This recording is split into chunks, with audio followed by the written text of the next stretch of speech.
When the chimes end, pick up your gun. Try and shoot me, Colonel. Just try.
Careless of you, old man.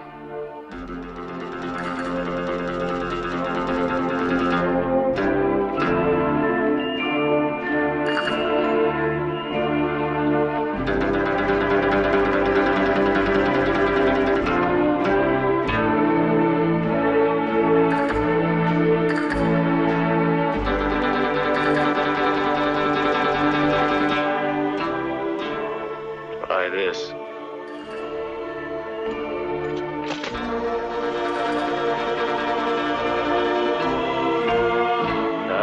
Start. My name's Travis Truen and I collect spaghetti western film posters.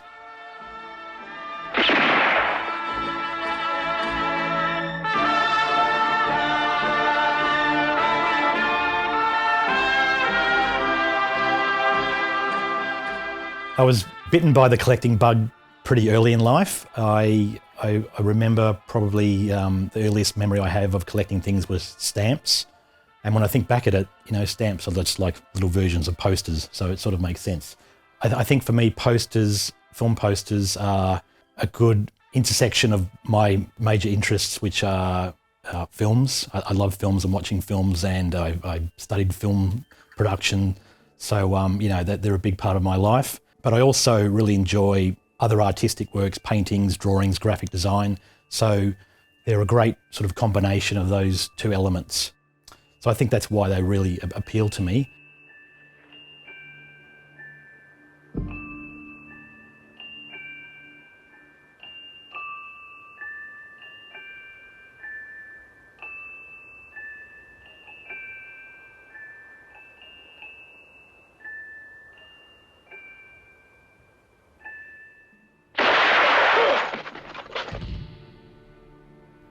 I've been collecting film posters for a little over 30 years. I remember The first poster I collected was in the early 90s. There was a little poster shop in Melbourne on Little Collins Street. And yeah, it was like I was like a kid in a candy store when I walked in there. Every time I went into the city, I'd make a point of going to that shop and spending, at least an hour in there flicking through all the posters that were available.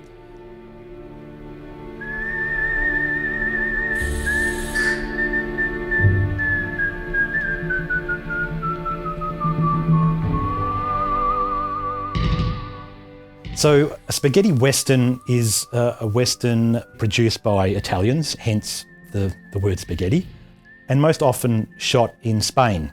So Italian producers shot in Spain, and interiors were shot in a studio in Rome, particularly for Leone's films, and quite often too with a cast of people from all around the world. We have Spaniards in there and from people from Germany. So and all these actors would be speaking their native language. So these films were shot MOS, which means silent, and they were all post-dubbed. And that takes me back to the first time I saw a spaghetti western, not really knowing what I was looking at. I was watching the film and I'm thinking, why don't the words match up with their mouth moving? And that's because the actor was probably speaking in German, and then it was dubbed in English, and you all know what that looks like. Well, Major Jackson, we're very glad to see you.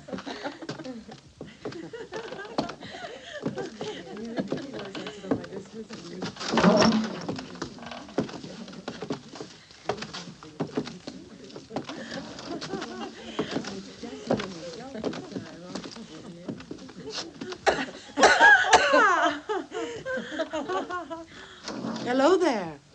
How are you? Major, this is all that I could put together for you. That's all right. Okay. It wouldn't make sense for you to cheat me, now would it? You're paying me so that you and your ladies will have protection. Just see that you get the rest of the money to me within a week at Fort Chiriba. Comprendes? I certainly will, Major, if it's the last thing I do. The term spaghetti western was actually a derogatory term used by film critics who didn't like the films when they first came out. And so they would call them spaghetti westerns, usually really low budget, really bad acting, and were pretty poor production quality. So that word, that name has stuck over the years, and now people lovingly call them spaghetti westerns, and it's a sort of the name for the whole genre. The majority of them, as I said, were shot in Spain, mostly in the south of Spain, and then part of them were shot up around Madrid as well. They, I guess, were part of a sub-genre of overall European westerns, which were also shot in other parts of Europe, but the spaghetti westerns, I guess, are the most famous.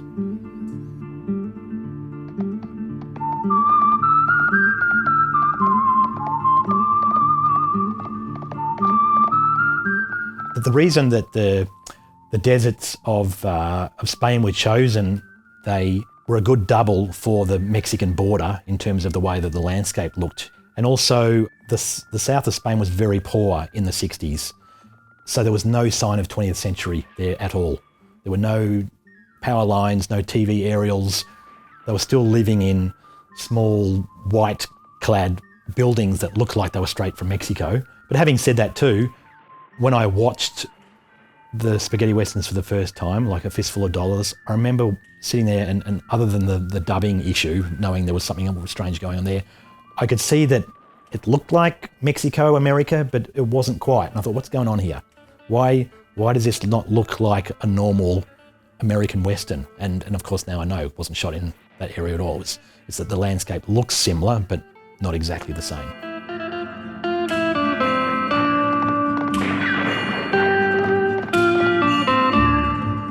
Although my first poster that I purchased, or set of lobby cards, was spaghetti western based, I have sort of dabbled in other areas of film poster collection over the years. Other films that I've really enjoyed, such as Apocalypse Now, Taxi Driver, all the I guess the cult classics. So I have those. 2001: A Space Odyssey. I really enjoy a bit of science fiction as well, and to me that's the pinnacle of science fiction films. But what drew me to spaghetti westerns, I grew up watching Clint Eastwood films on TV.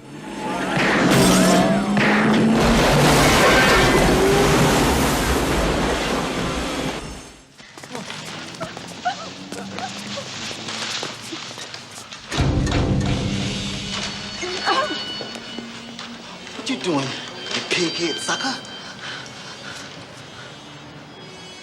Every day for the last 10 years, Loretta there has been giving me a large black coffee. Today she gives me a large black coffee, only it's got sugar in it. A lot of sugar. I just came back to complain. How you boys put those guns down? Say what? Whoa, we're not just gonna let you walk out of here. Who's we, sucker? Smith and Wesson and me.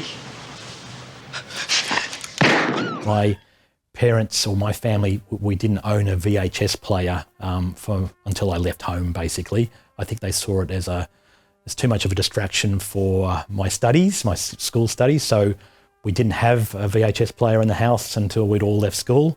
So my way of seeing films was either at the cinema or on TV. There was no other option. So occasionally I'd watch, start late at night and watch a Dirty Harry film, and I really enjoyed Clint Eastwood's characters, and I think that's what also drew me to spaghetti westerns in the end anyway, because he was involved in those. But I remember clearly that when the house was empty, like everyone was away for a weekend and I was, for whatever reason, the only one home, I would nick off to the local video store and hire a VHS player, bring it home and get everything off the shelf that I was interested in watching, and just sit there and watch the whole weekend, and then return it again sneakily before anyone else got home again. And that's where I saw films like Taxi Driver and Apocalypse Now, but that's also where I came across the Dollars films, which Fistful of Dollars, For a Few Dollars More, and The Good, the Bad and the Ugly, and then that led me on to other Leone films like Once Upon a Time in the West.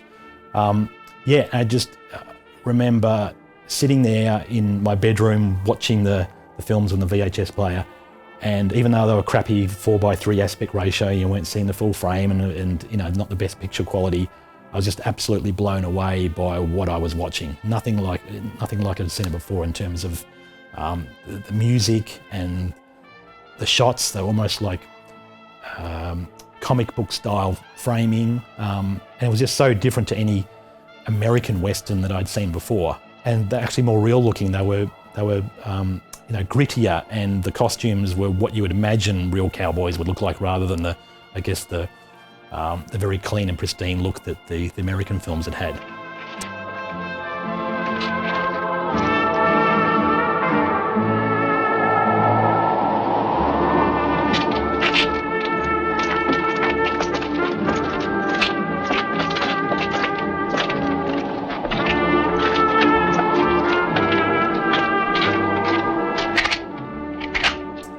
So, it was the Dollars films that sort of drew me into spaghetti westerns, I think it's there are a lot of people around the world that really love Leone's work, and I think he is a true master in terms of having turned what was a dying genre in America and giving it new life. He certainly wasn't the first director to shoot a Western in Spain. They were made 4 or 5 years before him, but I think he's the one that put spaghetti Westerns on the map in terms of the style that he injected, and his work with Ennio Morricone, the composer, which he worked with him throughout his whole career.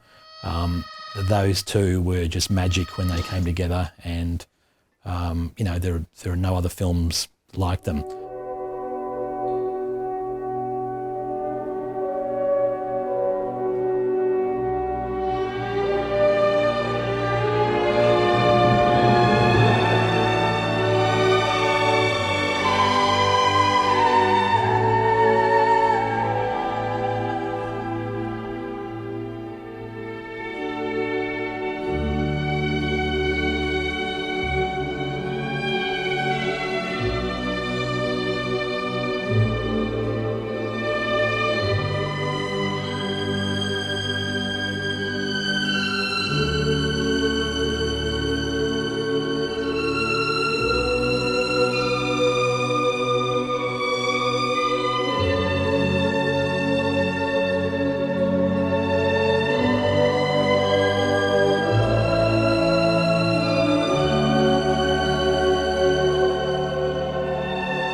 I think the main reason I collect posters is that it's a great way to remember that first moment when you watch a great film. So every time you look at the poster on the wall, it sort of brings back those amazing memories of experiencing that film and taking you back to that space. So I think that's probably the main reason I collect them.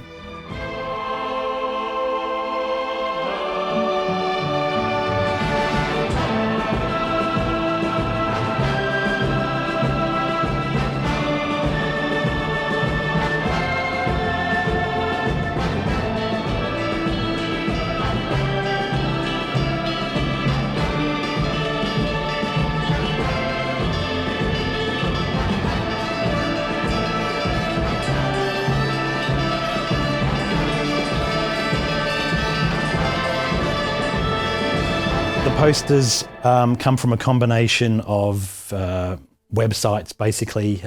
As I mentioned earlier, in the early days, I went to a shop and that was the only place that you could get them because that was before the internet. And I think actually the demise of that little shop was because of the internet, where people could just get them online and they no longer needed a bricks and mortar store to get it from. So I probably, a small amount I pick up from eBay. I try and avoid that because the prices on there are just eye-wateringly amazing. Some people just put crazy prices on there, you know, up to like 10 times what the poster might be worth, hoping to get a bite. So occasionally I'll pick some up from eBay. I think one of my rarest posters I've actually found on eBay, but the majority come from independent sellers from around the world with little online stores. But I think the bulk of my collection has come from two major auction houses that are both in America, and they put on new poster auctions every week or every month. So there's always something to be looking at.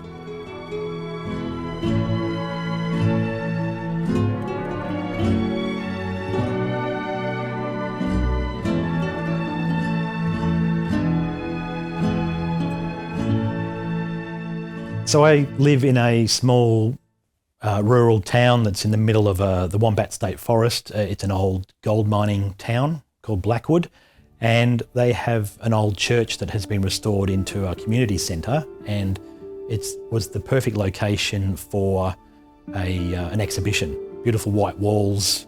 So I pitched it to the people that run the community centre and said, look, I've got a bit of a crazy idea. I've got a spaghetti western poster collection, and it's a bit of a bizarre thing to have, but I talked them into letting me have the hall for a weekend, and so it took 12 hours straight for me personally to get it all up on the wall. It was a really long day. We advertised it, people came along and really enjoyed it. People came from far and wide to look at it, and it was great for me because it was the first time I saw most of my collection up on the wall in one space. Because as I said, like a normal house isn't big enough to put everything up. You only get to put maybe one or two posters up at a time. But I was looking at a room that encapsulated most of my collection, in eyesight. So that was great for me, and probably that won't happen again. But it was great to see it all together.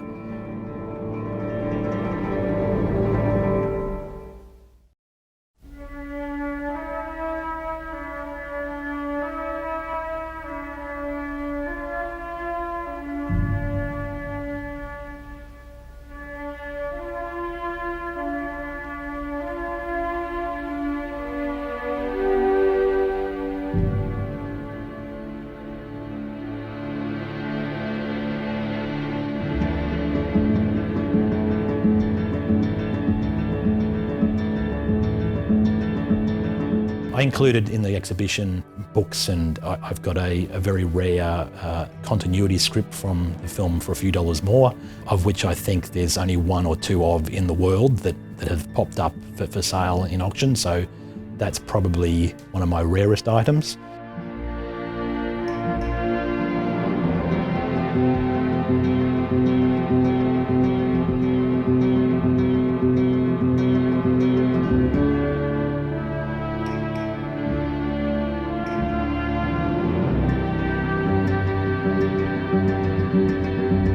I've also got a set of 3 Italian, what are called photo busters from the same film.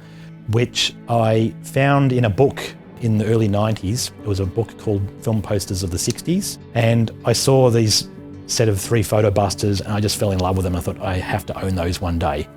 Little did I know that it would take me over 25 years to locate them all separately and bring them together. And so for me, that's like probably the jewel of my collection. I just love the artwork, and it took me a long time to find them.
For many years, I've dreamt of going to Spain to see the locations of these films that I love, and I thought it would never happen. But last year, my wife and I, or my fiance at that time, we decided to travel to Malta to get married. And I saw this as my opportunity I thought, Malta, Spain, pretty close, maybe I can work it in. And as it turned out, we actually spent some time in Barcelona anyway. So I got permission to take a little side trip on my own to go down to the south of Spain, hire a car and drive around and see these locations. And being the organised person that I am, I spent months of planning. I picked up every book that I could on the locations and where they were, maps and all sorts of things. There's also dedicated Facebook groups to finding these locations. So I had a pretty good idea of where they all were and where I'd go. So I took a very low-cost, quick flight down to the south of Spain, jumped in a car and drove around.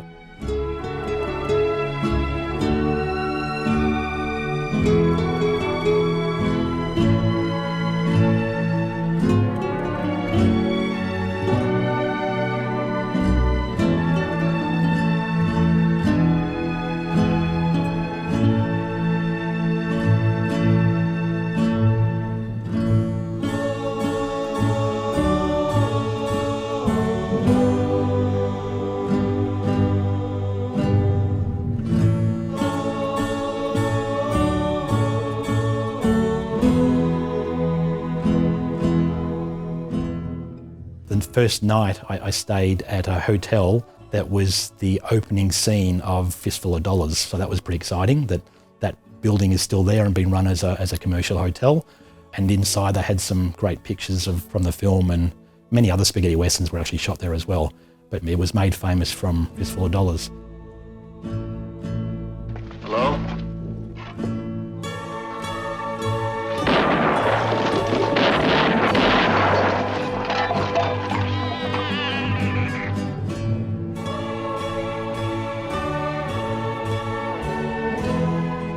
So it was pretty exciting to actually be there and sort of look at screenshots of the film and then work out, and you could see the mountains in the background, you could see where the actors would have been standing and all that type of thing.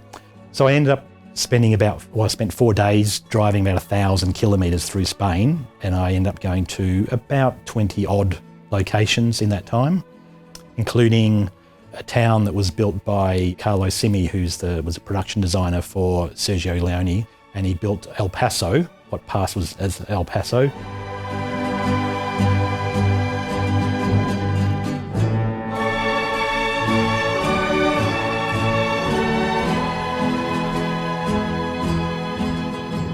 You know, a lot of the buildings have changed, and it's a bit hard to, in some places, to recognise the buildings because they've changed so much. But yeah, it was fun to be there.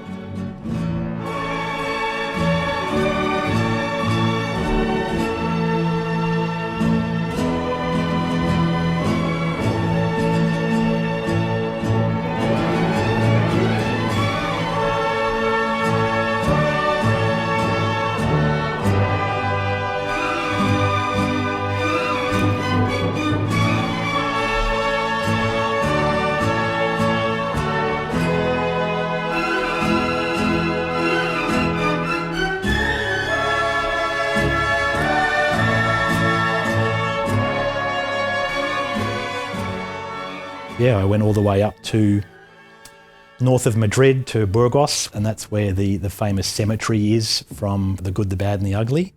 So Leone had that built by the Spanish army at the time for the film, and it comprised of thousands of fake graves in a circular formation. And over the last 50 years, that had sort of just been reclaimed by the environment, and it was hard to see where the original cemetery was. But a foundation, a collection of people who are really into the preservation of the site, they got together and crowdfunded the restoration of it. So they spent about 12 months restoring it and getting it back to its former glory, uncovering all the stonework that was in the middle there where the famous duel happened. And the way they crowdfunded it was they allowed you to put your name on one of the crosses in the cemetery. So when I travelled to the location, I was given a bit of a map by the people who had put it there, and I was able to find my cross with my name on it, so that was pretty cool.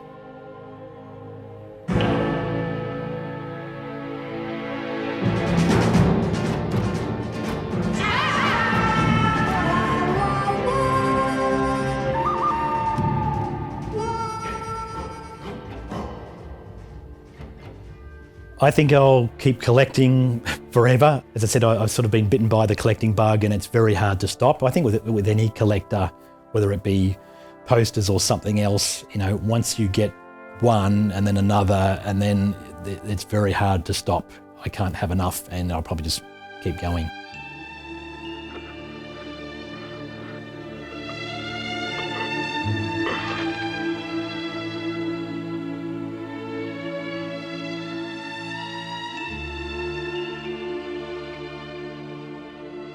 Bravo.